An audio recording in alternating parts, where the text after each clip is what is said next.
Saya ucapkan selamat datang kepada seluruh mahasiswa di pembelajaran mesin lanjut. Pada pertemuan kali ini kita akan membahas mengenai background dan juga motivasi dari pembelajaran mesin lanjut.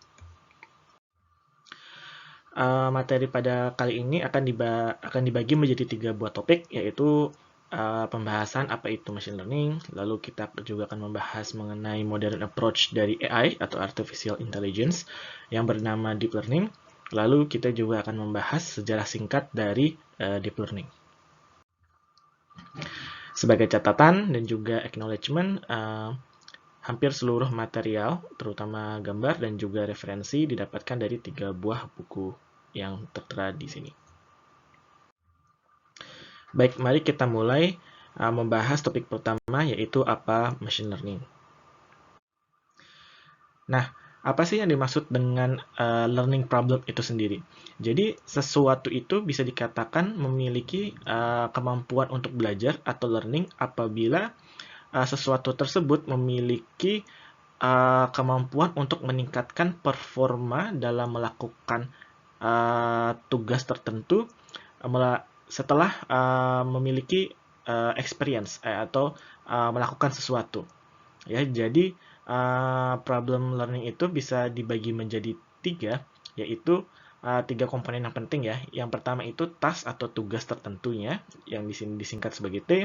Lalu juga ada performance measurements-nya, atau di sini ya, disingkat menjadi P, ya. Dan lalu juga yang ketiga adalah experience-nya. Jadi 3 hal ini adalah komponen penting dalam mengembangkan apa yang kita sebut machine learning.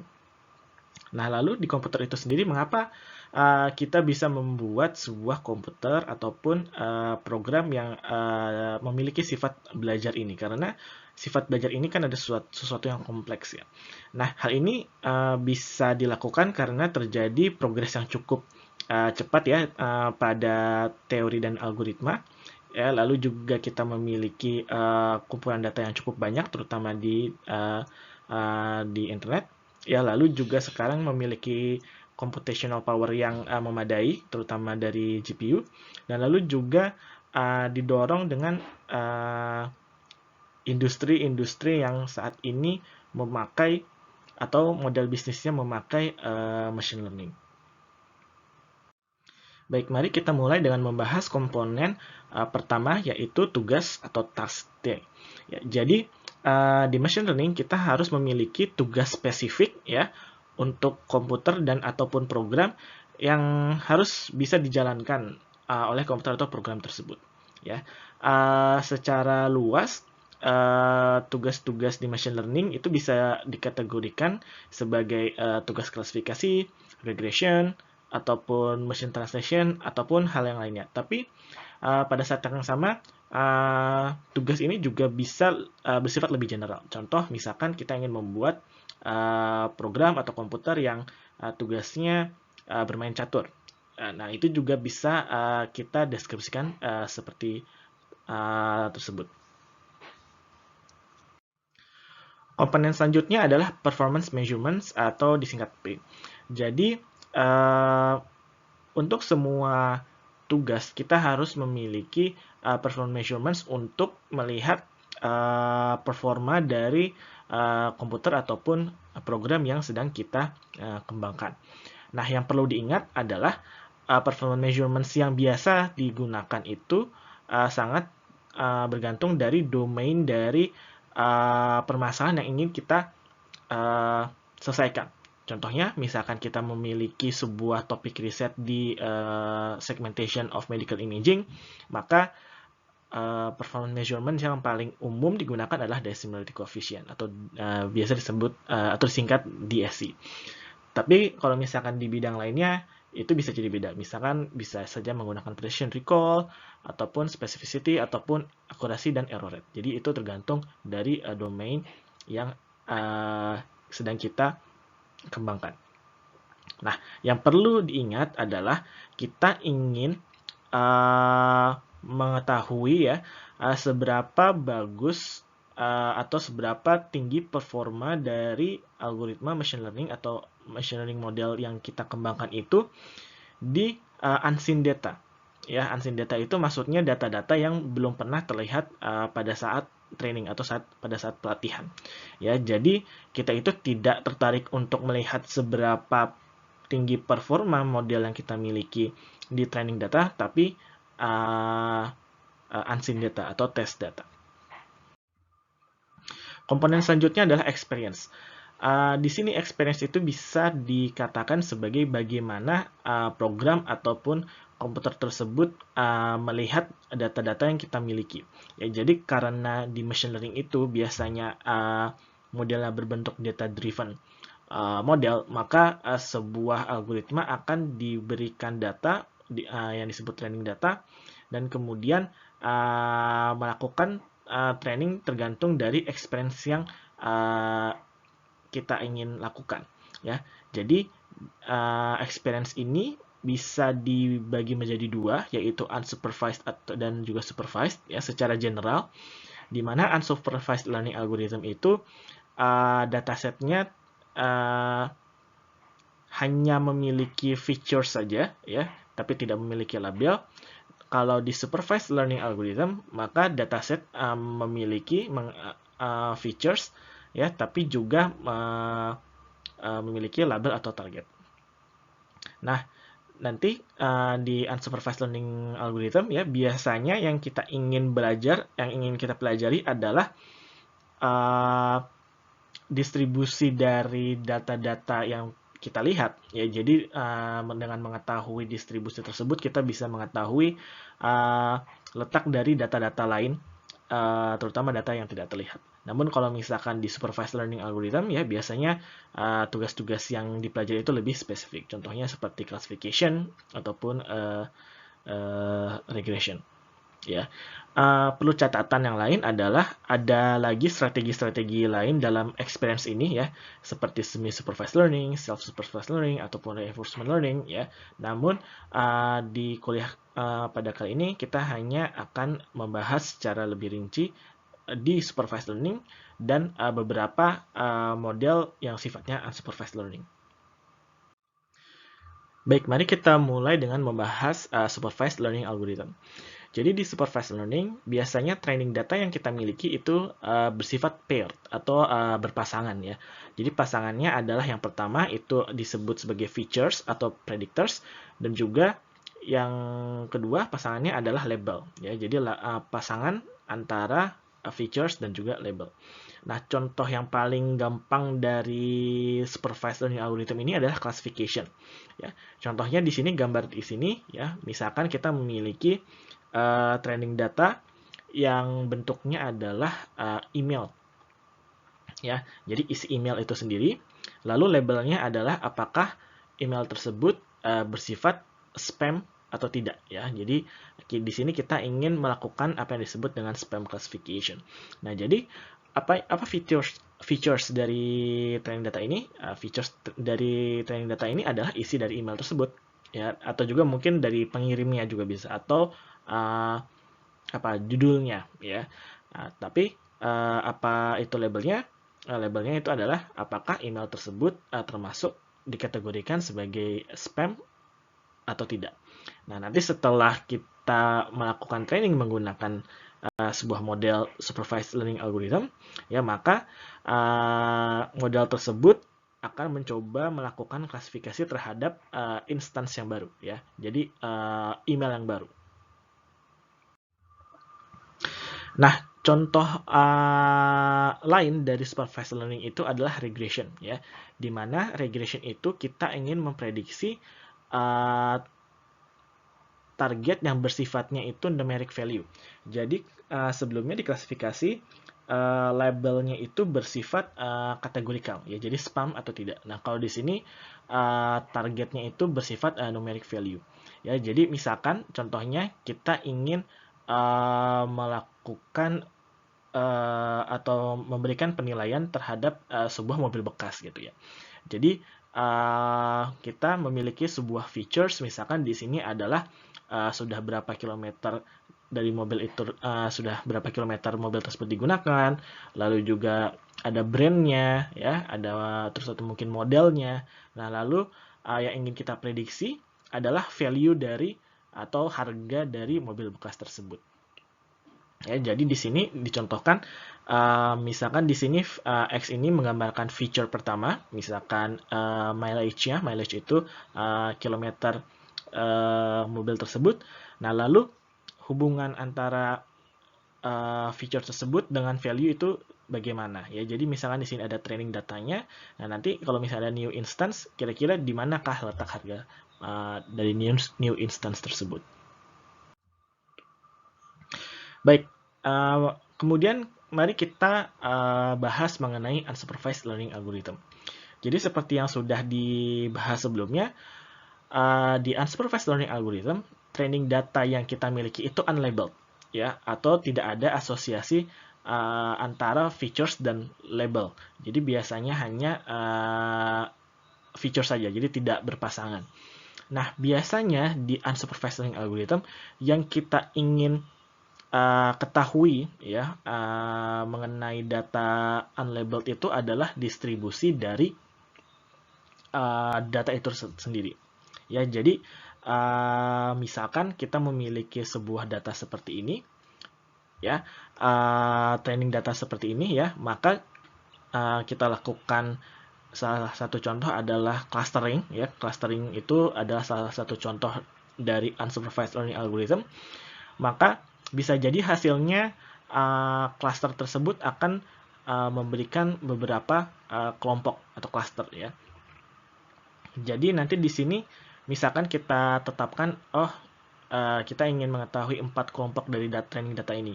Ya, maka algoritma tersebut akan membagi data training tersebut menjadi 4 kelompok ya, di mana setiap kelompok itu memiliki distribusinya sendiri. Ya, jadi di sini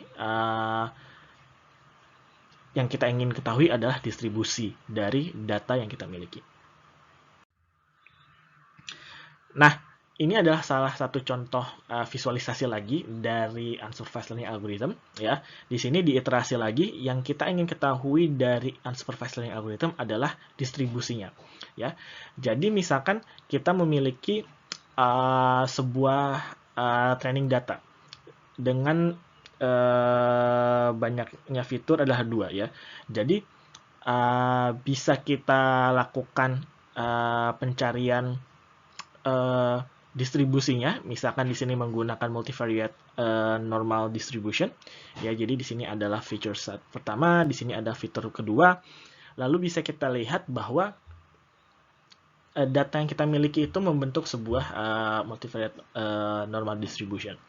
Nah, mengapa hal ini menarik? Hal ini menarik karena misalkan kita memiliki new instance atau sampel data yang baru, kita bisa lihat apakah sampel tersebut mengikuti training data yang kita miliki atau tidak.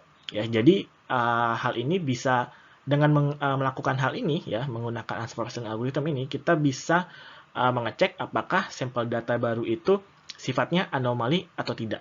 Ya, nah contoh visualisasi berikutnya juga adalah kita bisa mengelompokkan secara otomatis ya tipe-tipe ataupun kategori dari sebuah objek ya. Jadi misalkan di sini adalah kita memiliki gambar objek ya, di mana ada kucing, anjing ya, kijang, kuda, lalu juga di sini adalah automobil ya. Jadi mobil, ada pesawat terbang, ada truk.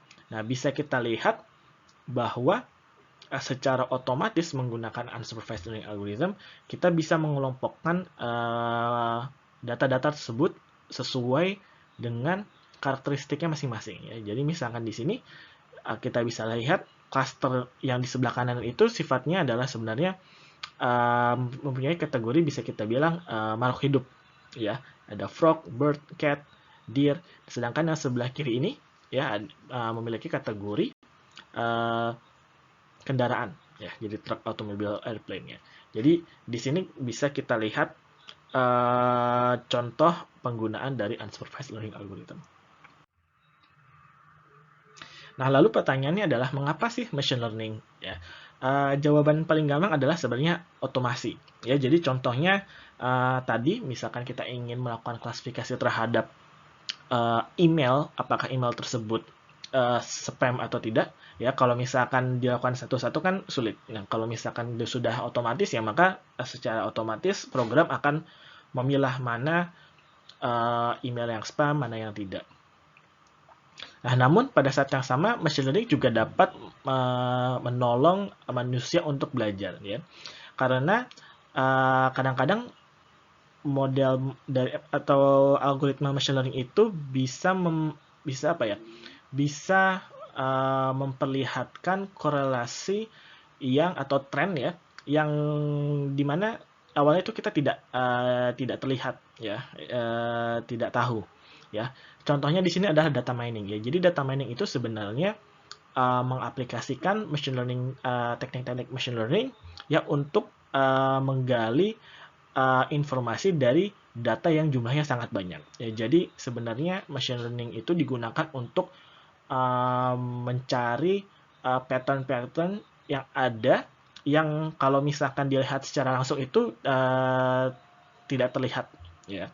Jadi contohnya di sini ada sebuah flowchart dari data mining, dari typical data mining ya, misalkan kita mempunyai data yang sangat banyak, big data, lalu kita melakukan train dari machine learning algorithm ya, lalu dari train ML algorithm tersebut kita akan mendapatkan sebuah solusi ya, lalu kita evaluasi. Bisa kita coba cari evaluasi bagaimana. Oh, ternyata terdapat pattern seperti ini ya, yang mana ada hal yang baru. Nah, baru dari situlah kita memahami problem tersebut lebih baik berkat adanya machine algorithm yang digunakan di data mining. Nah, ini salah satu contoh, misalkan ingin mengembangkan sebuah program yang tugasnya itu bermain checkers. Ya. Jadi, kalau berdasarkan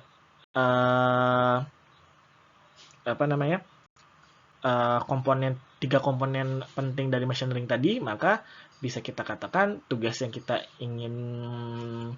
inginkan adalah bermain checkers ya, agar program tersebut bisa bermain checkers. Lalu performance measurement-nya, misalkan di sini kita ingin buat performance measurement-nya adalah seberapa banyak program itu bisa memenangkan World Tournament. Ya. Lalu bagaimana experience-nya? Di sini experience-nya itu bersifat bermain dengan dirinya sendiri. Ya. Nah, jadi sebenarnya yang perlu diingat pada saat kita ingin mengembangkan sebuah machine learning system ataupun AI gitu ya, itu sebenarnya banyak sekali pertanyaan yang harus dijawab gitu. Misalkan experience-nya seperti apa gitu ya, lalu juga target function-nya apa ya, lalu juga bagaimana hal tersebut bisa kita lakukan, dan juga spesifik algoritma yang harus digunakan. Nah, gambar di samping ini memperlihatkan seberapa banyak pilihan yang harus kita lakukan pada saat mendesain sebuah artificial intelligence system menggunakan machine learning. Jadi misalkan pada saat kita ingin membuat sebuah AI system, misalkan program yang bisa bermain checkers ya, maka akan ada pilihan seperti ini. Kita harus memilih training experience dari program tersebut. Apakah program tersebut harus bermain dengan expert, atau apakah harus bermain dengan dirinya sendiri, ataukah kemudian kita berikan moveset terbaik yang kita tahu. Lalu kita juga harus memilih target function dari pelatihan itu sendiri. Ya, lalu kita juga harus mendefinisikan atau memilih representation learning yang ingin kita gunakan. Apakah menggunakan polynomial function, apakah menggunakan linear function, apakah menggunakan artificial neural networks, atau apakah menggunakan deep learning neural networks ya. Ya, jadi pilihan-pilihan seperti ini sangat umum dan sering kita harus lakukan pada saat mendesain sebuah sistem kecerdasan artifisial. Ya, Lalu pertanyaan-pertanyaan seperti overfitting, resources, ataupun underfitting ya akan sangat umum muncul pada saat kita melakukan riset ataupun penelitian atau pengembangan di menggunakan machine learning. Ya, jadi ini adalah tugas-tugas kita dan inilah mengapa kita harus mengetahui dengan secara lebih dalam berbagai sisi penggunaan dan pengembangan program menggunakan machine learning. Baik, selanjutnya kita akan membahas mengenai modern approach dari AI, Artificial Intelligence, yaitu Deep Learning.